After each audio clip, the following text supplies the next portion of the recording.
La compagnie L'Hivernu est une compagnie de théâtre implantée sur Lanuéjouls, à côté de Mende. On a un lieu qui est la fabrique du Viala. Elle fait des spectacles de théâtre et de théâtre de marionnettes. Dans le milieu de la culture, la situation est extrêmement complexe, c'est-à-dire que suite à ce deuxième confinement, on avait eu le premier où ça avait complètement tout arrêté, toutes les répétitions, etc. Et c'est vrai que depuis, là sur le deuxième, on a fait en sorte d'essayer au moins de continuer à répéter, à travailler, puisqu'on en a la possibilité légalement. Et donc on a décidé d'accueillir quand même les artistes là cette semaine. Et pour nous même, on commence une répétition la semaine prochaine pour un spectacle qui aura lieu dans un an, en août 21. Et bien sûr, on a la chance d'avoir un lieu et du coup on a décidé de garder ces répétitions et de continuer à travailler pour préparer ensuite les spectacles à venir une fois que le confinement sera terminé. Accès Libre, l'événement qu'on fait cette semaine devait se faire avec les scènes croisées de Lozère. Là,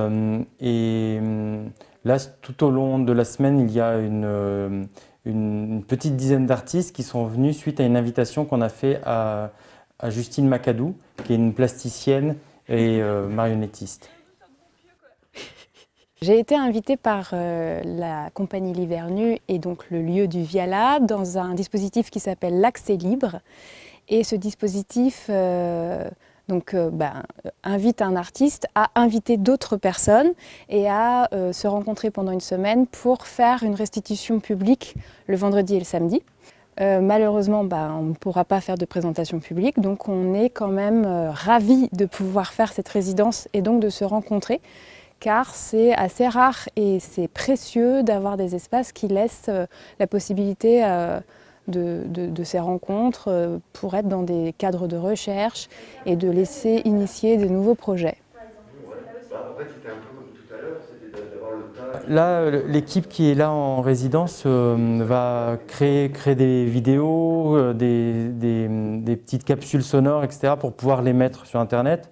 Après, c'est vrai que sur le premier confinement, il y a eu beaucoup de la mode de la capsule, tout le monde s'est mis à faire de la capsule, donc c'est quelque chose qui est bien, mais qui ne remplace vraiment pas, on est quand même dans le spectacle vivant, donc ce vivant-là, par uniquement le média Internet est complexe, et puis ne le remplace pas en fait. Donc ça permet quand même de produire et de montrer, mais ça ne se remplace pas. Mais là, ils le feront en partie quand même, et puis après, il y a l'idée, malgré tout, de laisser des traces, donc leur venue, ils vont certainement laisser certaines choses sur le lieu pour que dès qu'on réouvre, le public puisse voir ce qui a été réalisé et on espère en plus pouvoir les inviter sur un prochain banquet.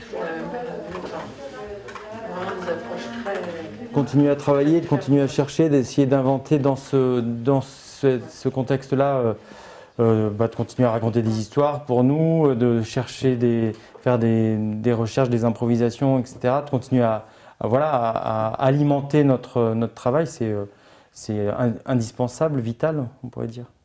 On peut trouver au fond d'un cercle rouge.